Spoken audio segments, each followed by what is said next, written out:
Uskup yang mulia, terima kasih banyak saya boleh hadir di kota Ambon Manisi. Mari saya jalan-jalan ke kota Ambon, tidak terlalu besar kota Ambon. Malam hari di rumah makan ada yang menikah, ramai musiknya, orangnya tidak ramai. Yang lucunya adalah setelah tamu-tamu pergi, ini baru menikah. Saya baru tahu kalau di Ambon terjadi seperti ini. Baru menikah, suami jalan sendirian, istri di belakang, pak. Ya ampun, baru nikah aja sudah ditinggalin, apalagi sudah menikah, digadaikan. Jadi Bapak Ibu, apakah itu perkawinan? Ya, saya tidak tahu. Minimal itu yang terjadi, yang saya lihat. Maka kalau kita mau berbicara, bisa materi saya, Roh Kudus pimpinlah keluargaku. Saya ditanya, siapa yang belum punya Roh Kudus dalam hatinya? Saya doakan malam ini juga dipanggil oleh Tuhan.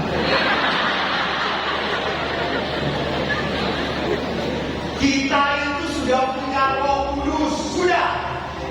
Tetapi apa? Seringkali Roh Kudus itu kita cuekin, kita biarkan. Para rasul pun dikaruniai Roh Kudus, betul. Dan setelah dikaruniai Roh Kudus, kita bisa lihat bahwa para rasul berani mati karena iman. Kita dengarkan bagaimana firman-Nya di dalam Kisah Para Rasul. Next, saya bacakan ya. Sebentar, saya tuh tadi kagum, semua bernyanyi bersukacita. Wow, coba kalau itu terjadi dalam Ekaristi. Pasti Ekaristi menarik. Ekaristi nyanyinya, Bapa kami yang ada di surga,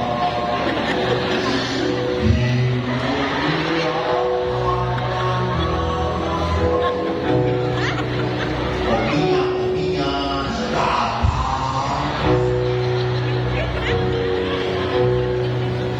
Beda tadi. Kami semuanya semangat sekali, sukacita, ada Roh Kudus. Saya sedih, Romo, di gereja Katolik itu tidak ada Roh Kudus. Ngantuk, kampret. Bukan tidak ada Roh Kudus, kamu datangnya tidak semangat. Baru duduk dengan benteng, lihat romonya, yang ini pasti lama.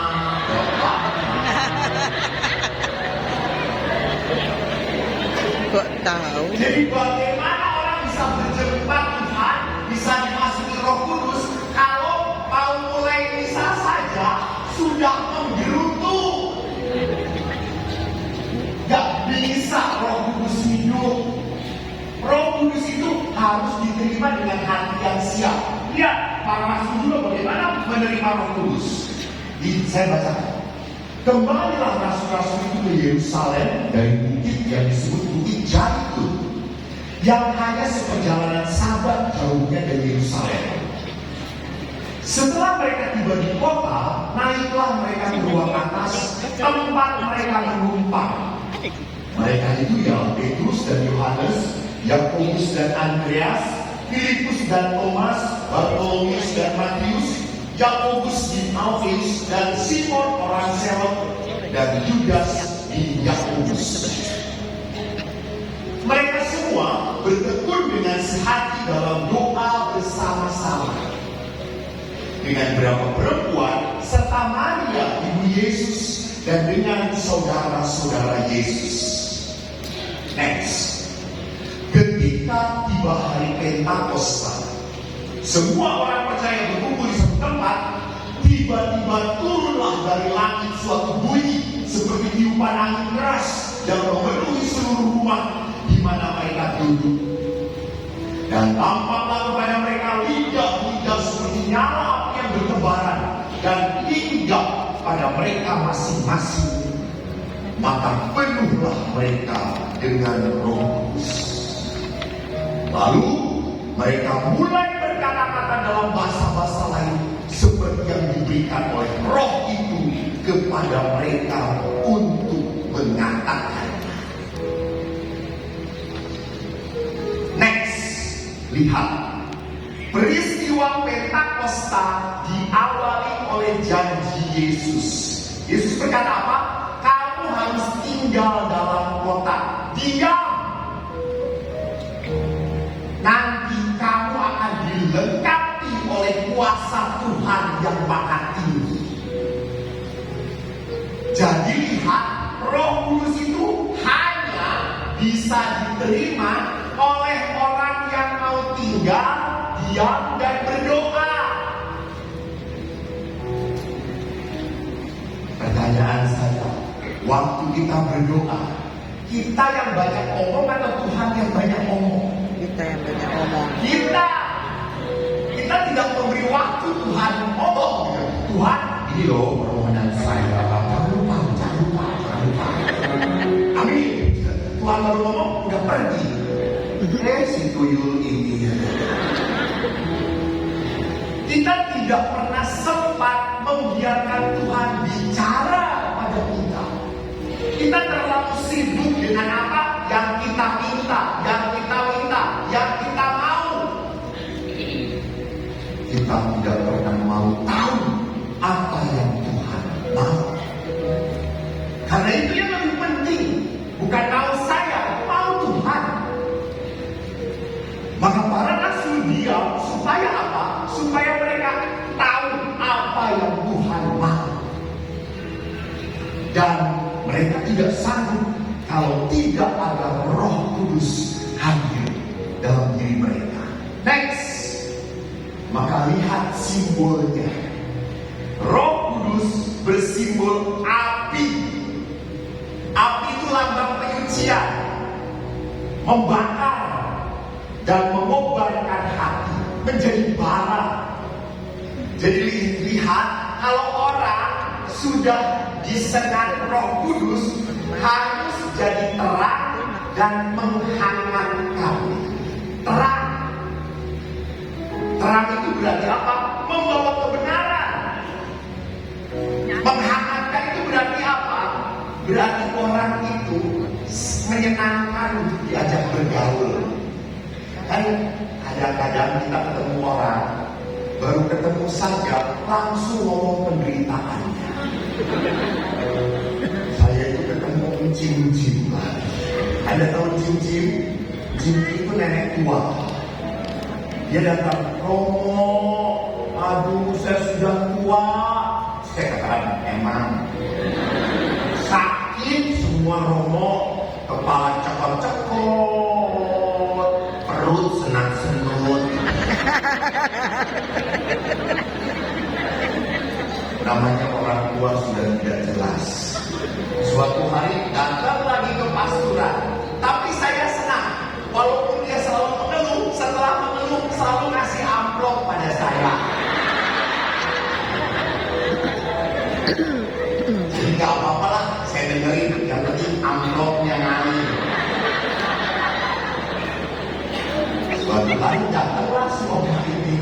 Romo, aduh sekarang saya parah sakitnya. Kenapa? Jangan cepat mati, Oma. Nanti gak ada yang lagi ngasih amplop. Romo, saya sakit dari kepala sampai ujung jempol sakit. Semuanya sakit. Oh ya? Ya. Coba pegang. Kalau dia pegang pakai telunjuknya, tuh kepala saya sakit. Oh ya? Coba dada Oma. Aduh. Romo sakit. Coba dengkul. Pegang. Aduh sakit, Romo. Saya lihat tangannya bengkak. Oma, yang sakit itu tangannya.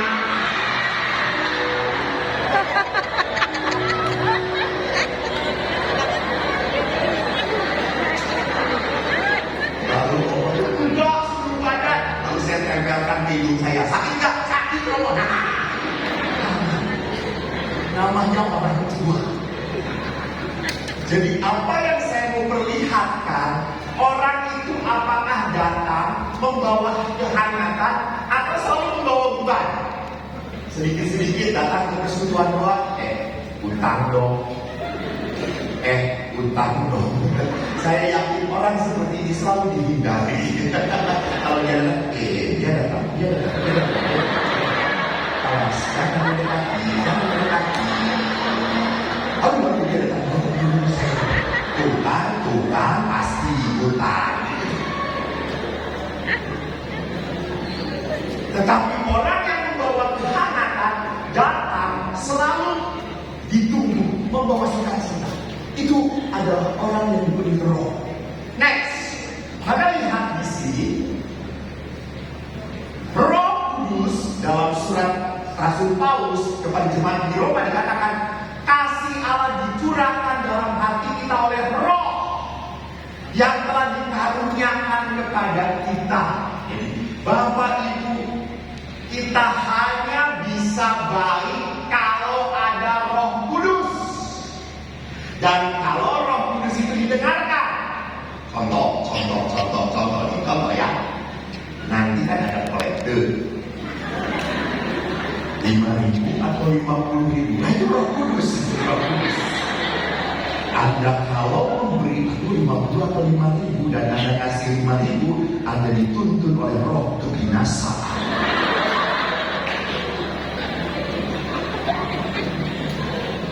Jadi Roh Kudus itu selalu menuntun kita dan kita selalu bergumul, didengarkan atau tidak, Tawar-menawar atau tidak. Itu Roh Kudus. Tawar-menawar. Maka orang yang hidup di dalam Roh Kudus, next, dikatakan apa oleh Rasul Paulus? Orang itu akan digerakkan oleh Roh Kudus. Maka orang yang digerakkan Roh Kudus, hidupnya penuh kasih, damai, sukacita, sabar. Jadi kalau Bapak Ibu coba ya hari Minggu pagi, lihat orang Katolik datang ke gereja digerakkan oleh Roh Kudus atau oleh roh nenek moyang yang tidak jelas. Lihat gaya kalau ke gereja, itu udah jelas itu orang. Saya kan pernah cerita, saya sudah mau mimpi misa, sudah peralatan di depan. Tiba-tiba ada anak SMP nyapa saya, halo Romo, halo, mau misa? Iya Romo, mau misa. Ya sudah, masuk, saya sudah mau siap, mau jalan. Nanti Romo nunggu teman. Lu ke gereja cari Tuhan apa cari teman? Dan dia berkata apa? Saya ke gereja cari Tuhan bersama teman-teman.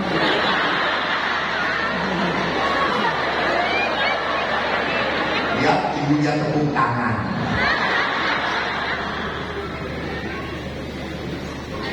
Apa yang saya mau katakan? Orang bagaimana mungkin dipenuhi dengan Roh Kudus kalau di gereja itu tidak mau berkorban? Kita ke gereja hanya seperti ke rumah makan. Saya duduk, ayo, saya harus disenangkan. Tidak bisa. Ekaristi itu adalah perayaan korban. Yang berkorban bukan hanya Yesus, tetapi kita pun dituntut berkorban. Maka kalau pastornya tidak bisa berkhotbah, khotbahnya tidak menarik, doakan supaya cepat selesai.